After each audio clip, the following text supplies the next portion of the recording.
I got my whistle, Ty, if you were looking for yours. The goofier, the better. Let's go. Yeah, man. Yeah, I got mine, but I got the newborn asleep. So can you just blow yours? Yes, I'm going to blow mine and we'll talk quiet today. All right, ready? Try to. Hey, Mike, you ready?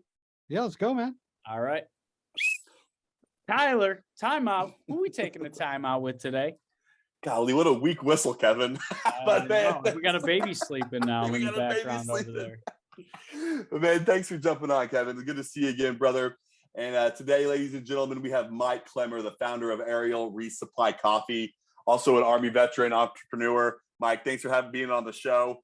Kevin and I are excited to learn a little bit more about you over there in Charlottesville, Virginia, of all places. So we're out of Texas. Kevin, we're out of Texas. We're out of Rochester. We're on the East Coast, as I call it, from where I am in the South. But Mike, first question off the bat, man. If you could be on any game show today, what would you be on and why?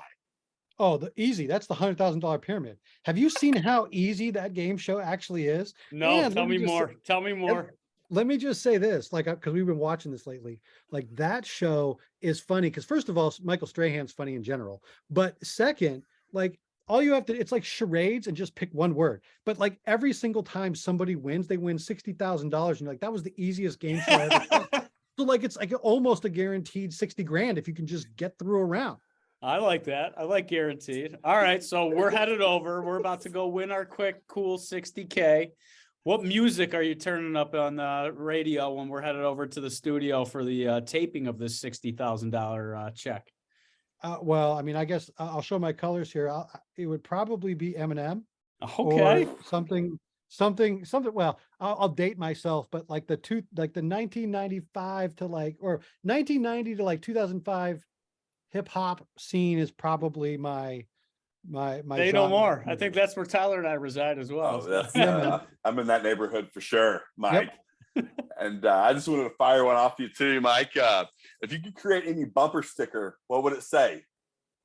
Well, I don't know if I would create one, but the best one I ever saw was the one that said "Bad Cop, No Donut," and that was the one that I had that one on my car when I was younger, which is probably not a good idea, but that was fun.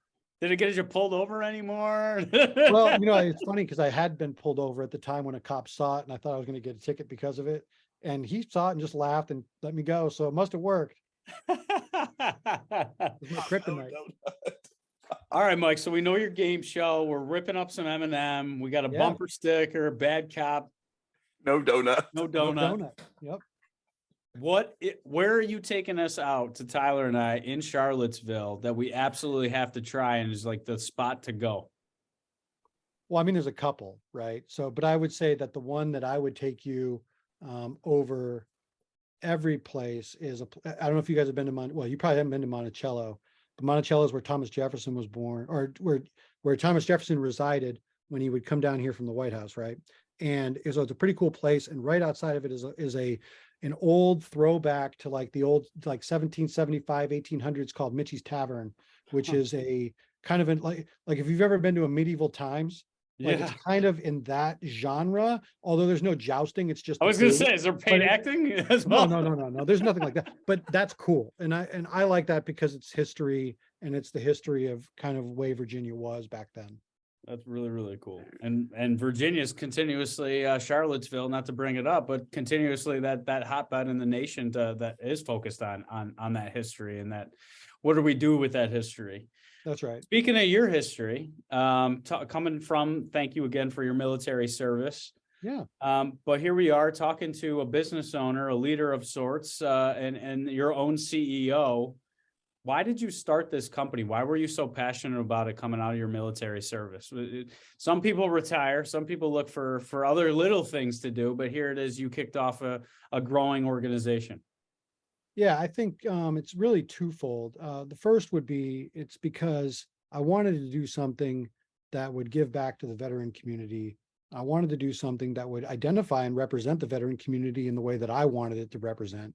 You know, there are other veteran-owned companies out there that have taken a very somewhat aggressive stance towards their marketing and what their genre is and where they want to go and what their lifestyle is. And I realized that there wasn't a counterbalance to that. And so I wanted to provide a brand in aerial resupply that was more about supporting first responders and veterans, supporting the combat service side of the military, supporting people, like families, their spouses, the military spouses, and really people who, might not have served in the military, but they had a family member that did. And so they want to also support veterans, but they don't want to support something that's just over the top. And so I did it. And that's really why I did it. And it's since kind of morphed into more than that. It's really morphed into this mission statement that I've had in myself, which is, taking care of people who do the behind the scenes work that makes everything flow. The story that I like to say is, in this year's upcoming Super Bowl, there's going to be 106 players that are going to play on the field, but there's probably 3,000 to 5,000 people that did a ton of work to put those 106 players on the field. And those are the people who need to be recognized. Now, did you, because of the timing, right? You mentioned with the pandemic, and I think the pandemic kind of highlighted the need for frontline workers, right? And sometimes I think we forget, right, how that egg carton made it into the shelf at a grocery store. Is that part of your realization, or did it go back to what you were doing in the military and saw how much human capital was needed and involved in order to get that desired outcome on the battlefield? How did you grow to have such a respect for the frontline worker? Because they are typically forgotten. Yeah. Well, so as a logistics officer, in the Army, I was responsible for, providing beans, bullets, and beds to whoever needed it up front, to include the combat arms guys, all the infantry, armor, aviation, engineers, all those guys, right? So you have very much of a team atmosphere where I myself was not necessarily on what you would consider the front line of combat, but I was responsible for making sure they had it. So I take that same mental model and apply it everywhere I go. In the pandemic, was I on the front lines? No. You had first line, you had nurses, medical community, you had all sorts of people who would be considered on the front line of the pandemic, who became that critical network that needed the support from everybody else. So when you talk about supply chain, the people who are on the road as as truck drivers operating trains, who are at the ports, who are offloading everything that everybody complained about because we don't have toilet paper all of a sudden, right? Those people are important but nobody will ever recognize them. That guy who's offloading that container will never get recognized, but if he didn't have it, we would be mad at the grocery store because it didn't show up. Heck yeah, Mike. Man, you're on fire, Mike. I gotta ask you, you seem very motivated, Mike, just to breathe. What's your daily mantra? What do you say to yourself to get yourself going, or what's inside you that gets this Mike Klemmer rocking? Well, I think so. I get rocking when I talk about this, right? When I talk about what I'm doing to support veterans, support first responders and law enforcement and everybody, that gets me going, because it's not people talk about it, but they don't do anything about it. And I wanted to be on the side that's on the action of doing something about it. So even now I ship coffee and other things downrange to deployed service members. I always do that. I take that out of hide because that's important to me. Whether or not I'm making money on that or not is irrelevant.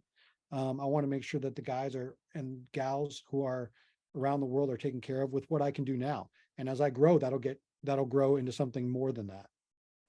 Yeah, it's awesome to me that your model works, man, Mike. The people who just, the money is whatever it is, but the passion is just so far greater and outweighs this bottom line that people speak of. You see people getting cut all over the place lately, to increase that bottom line to show stakeholders that we're doing good.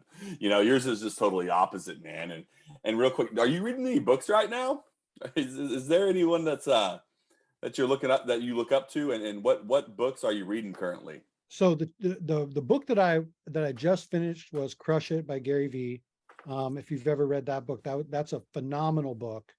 And the other book that I just finished is Shoe Dog by Phil Knight. And if you've read, Shoe Dog by Phil Knight is outstanding because it talks about how Phil took Nike from literally I wrote a college thesis about why Japanese running shoes are the best, to a multi-billion-dollar empire with Michael Jordan as its signature icon, right? Yeah. That's a great book. Gary Vee's book is better for solopreneurs or people who are trying to make their name from social media in some ways, because it talks about how to do that. So both of them are great. Right on. Well, it seems like with this amount of passion that you're going to continue to light the fire along the way, Mike, because I think anybody that is going to have a conversation with you about your mission and what it is that you do is going to want to walk and dance to the same tune that you are, my friend. Maybe some Eminem. I like it. One of the things I wanted to go back to is this just sense of you have for empathy. We're talking about mental health. We're talking about purpose. We're talking about passion. And you kind of talked about it, about that gentleman who was potentially loading that last roll of toilet paper on the truck to go to the shelf for that last individual. What can organizations, what have you learned from your business and coming out of the military, maybe in the military?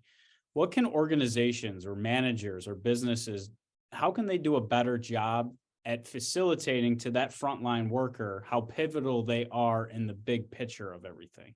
Have you found any successes on showing them on that big part that they're playing? Because again, they're overlooked in most cases and they feel that as well. Is there anything that you found to be successful to show how they're helping in the big picture or the grand scheme of things? Yeah, I think you just need to be there.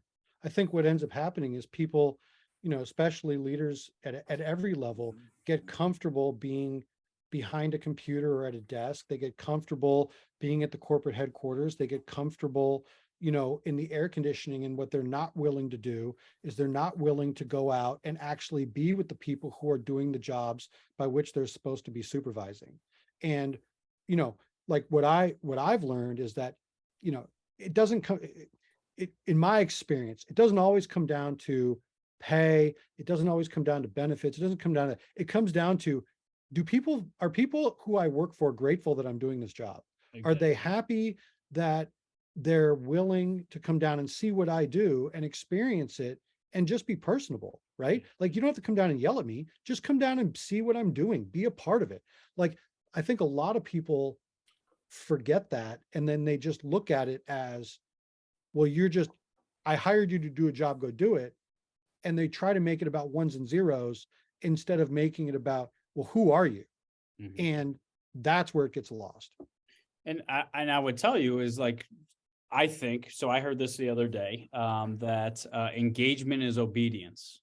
I think, right, I suggest or assume that this gentleman probably has some sort of military background, that obedience, engagement is truly obedience by the individual. Now, obedience could have meant accountability, it could have meant engagement, it could have meant a whole slew of different things.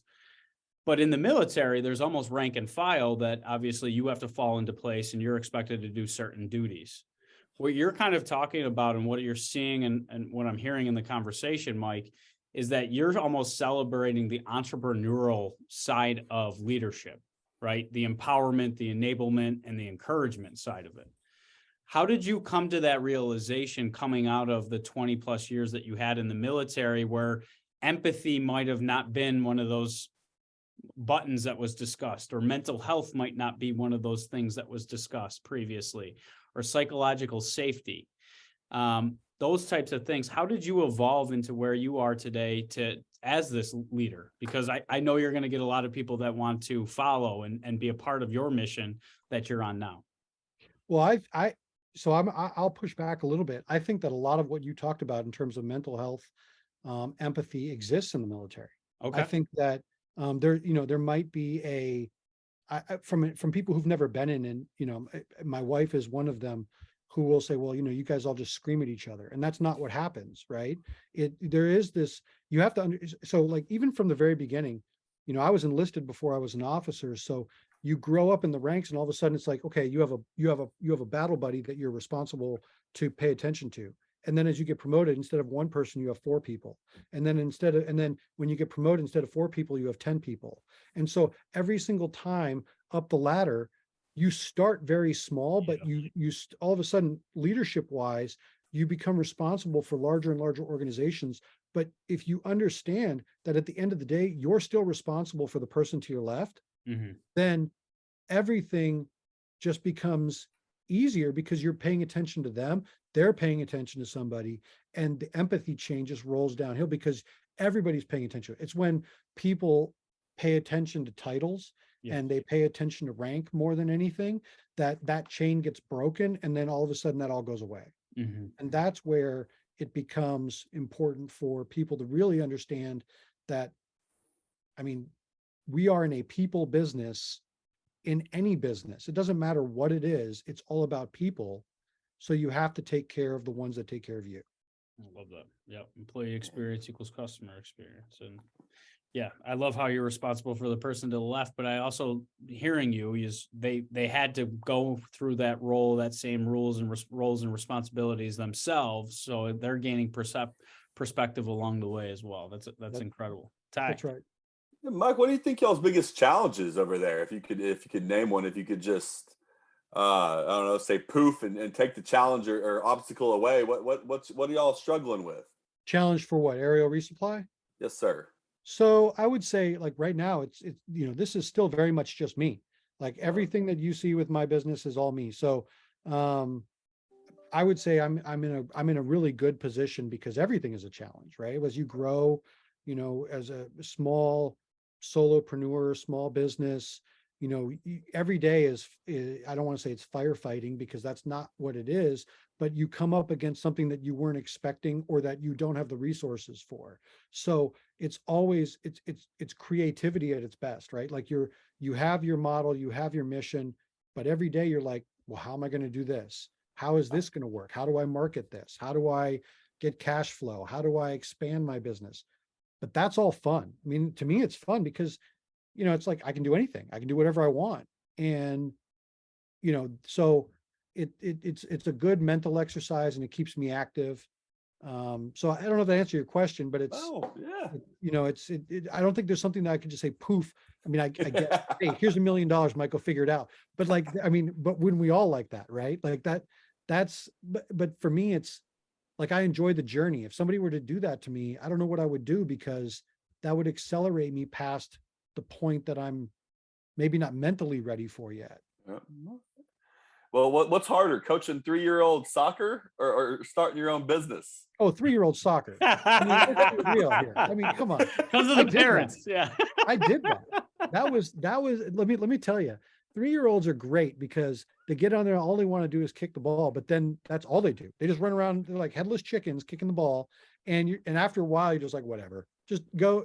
And then it's like watching the herd of cats. So it's almost like the best way to do it for 3-year-old soccer, in my opinion, is you get one of those Australian shepherds out there and you don't even have you still have the field, but you let the Australian shepherd just keep the kids herded on the field, and then you just stand back and let them do their thing and you're good to go. Right. That is hysterical. I grew up playing soccer myself. I learned a lot in that sport for sure. I wanted to go back, Mike. You said I can do what I want, right? That phrase in and of itself sounds like freedom to individuals that have worked in publicly traded organizations.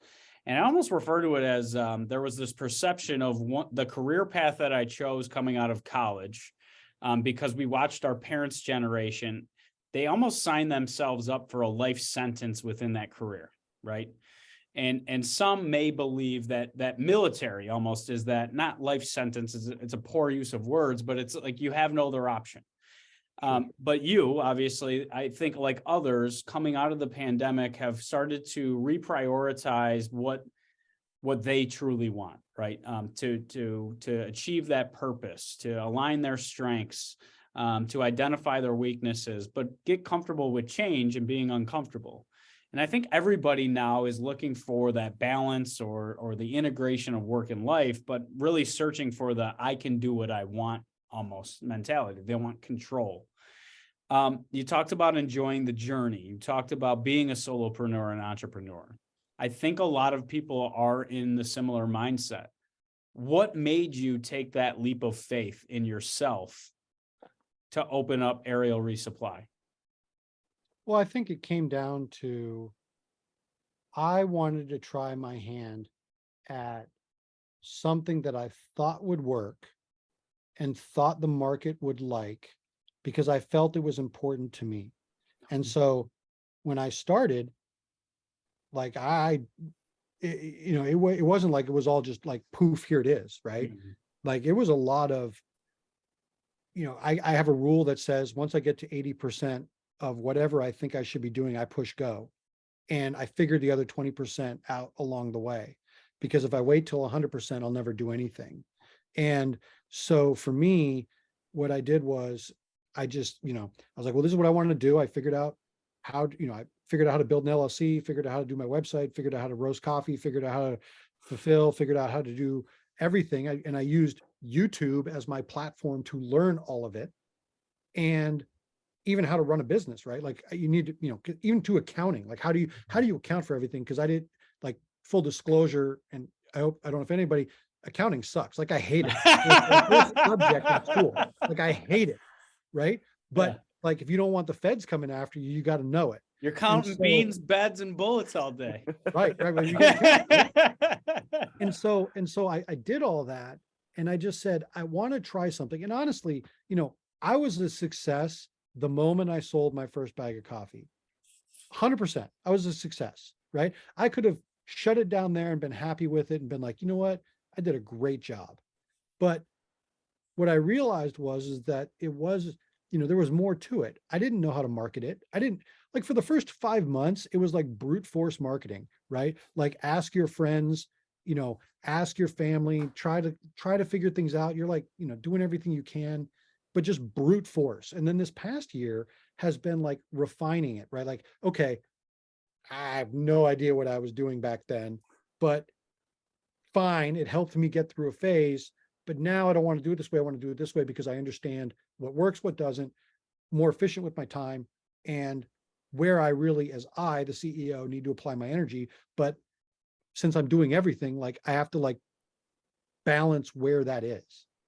And so, I would say to anybody who's going to start a business or who's going to start to be an entrepreneur, that the best time to start is yesterday. The best time to get going on something is right now, because if you wait, it'll never be ready and you'll miss, because 95% of what you learn in small business comes from actually doing it. It doesn't come from the research side of it. You can read any book, right? You could read that Phil Knight book and never start your business, but then all you did was just read a book. Like you didn't, like Phil learned all that stuff from what he did, and then he just relayed it to the rest of us. So Yeah. you got to get started. And it doesn't feel like work, and when it's aligned with your purpose or your passion. And what I heard, key takeaway for me from what you said, is the definition of I can and I will. I think that that helps you fuel the fire as to what I'm going to learn and what I need to learn. And I agree with you. I think most people learn more by doing than other people telling them how to do it. So that's fascinating. Thanks for that, Mike. Ty. Yeah. Oh, dude, I'm a huge fan of hit go and learn later. I love that. It makes me cringe to the research part of things. I don't know why. It's just like it wears me out. It's just like, can we get going and mess up a couple times? I heard the other day the most successful people are just the people that failed the most. And it's just like the quicker you can fail, the more you get better at it, the more you're not afraid of stuff, and then the more you can refine it, like you said, Mike. Mike, to you. So Kevin and I, we do our own marketing stuff, and it's just, to me, it's hilarious at what works.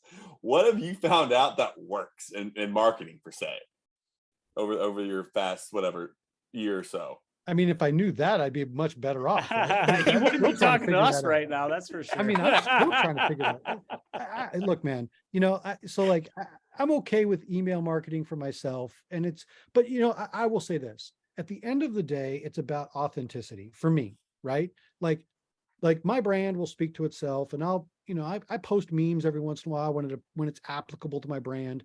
I try very hard to show and talk about veterans issues that matter. But at the end of the day, like, this brand is living and dying because of who I am, right? And so for me, I want to continue to be and talk about what I do in a way that other people can relate to, because we all relate to this. Like, I mean, coffee is one, people have asked me, like, okay, Mike, you could have done anything. Why'd you do coffee? And it's because, like coffee builds relationships. And Yeah. the thing with coffee that I like the most is it's this very much this familial type beverage that everybody drinks. Like when I came out of the military and I was looking for a career, it was, hey, let's grab a cup of coffee. Let's go get a cup of coffee. Let's go do this. It was never, hey, let's go do a couple shots, or hey, let's go grab a beer. Like it was always, let's grab coffee and let's go talk. So like coffee is like the one thing that everybody rallies around. And it's the beverage that I would say most of America drinks. I mean, there's people who don't, and shame on them for not drinking. I'm just kidding. But but honestly, it's like you find what matters. And so if you're authentic about that and you talk about the things that matter to you and you're open about it. So like you talk about like what marketing doesn't, like what doesn't work or what does. Like the other day I posted about, I'm very active on LinkedIn, but I posted about how, I personally had a supply chain issue. And I was like, hey, I'm sorry. Like I did my best. I'm a small business. My supplier told me to pound sand because I'm a small business, and I'm doing my best. That is what people want to hear. And so that becomes marketing by itself, just from being honest. I just want to go back to authenticity and being 100%. I was going to say that coming towards the close of the conversation is, Mike, you're 100% confident with the man and the individual that you are first. And I think that speaks to your passion, but also just who you are as a person. And you're not really acting.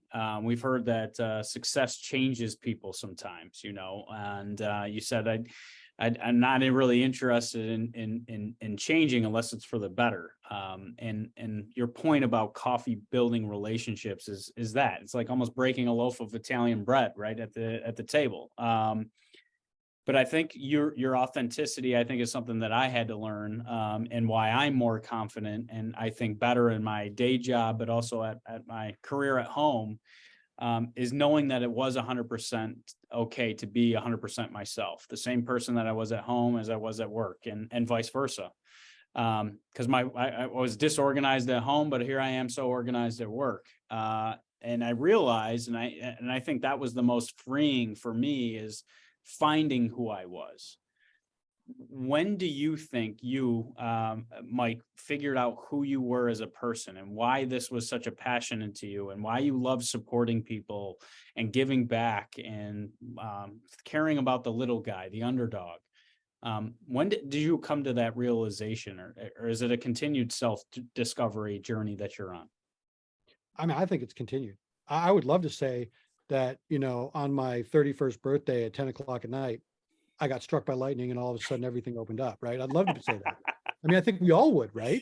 Like we'd all love to be able to say, this is the moment that I was Hit by a born. spider, Yeah, Spider-Man. Yeah. yeah. I mean, but like, I feel like that's part of what makes us all great, right? Like it's, and I'm not trying, I mean, I'm starting to sound like philosophical here, right? But I think honestly, it's like, who I was 5 years ago.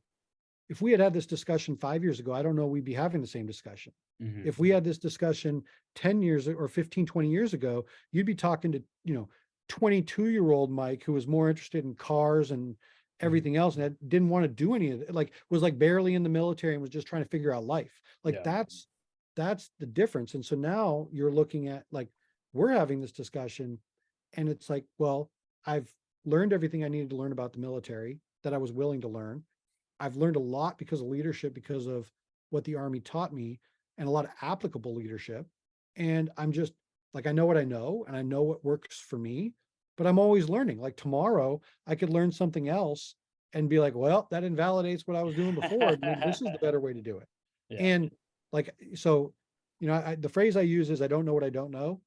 And if I don't know it, that's not my fault, but I need to go figure out, I need to learn it so that I can apply it. Yeah. And you're comfortable being uncomfortable, which allows you to adapt and change quickly with That's the right. environment and what you learn.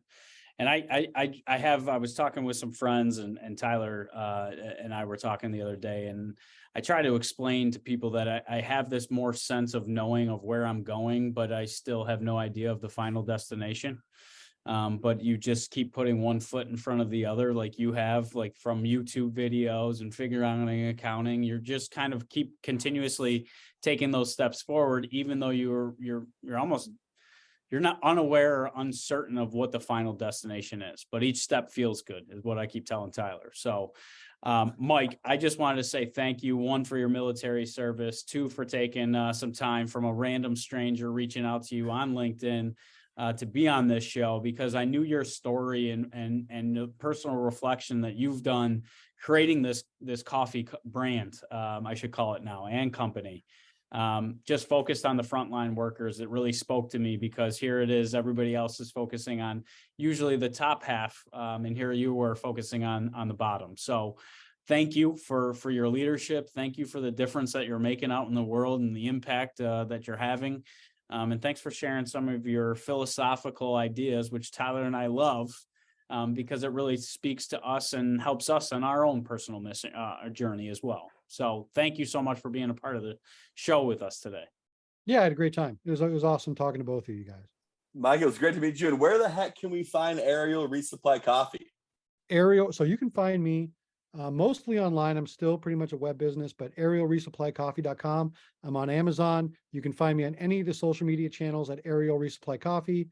And yeah, that's pretty much it so far.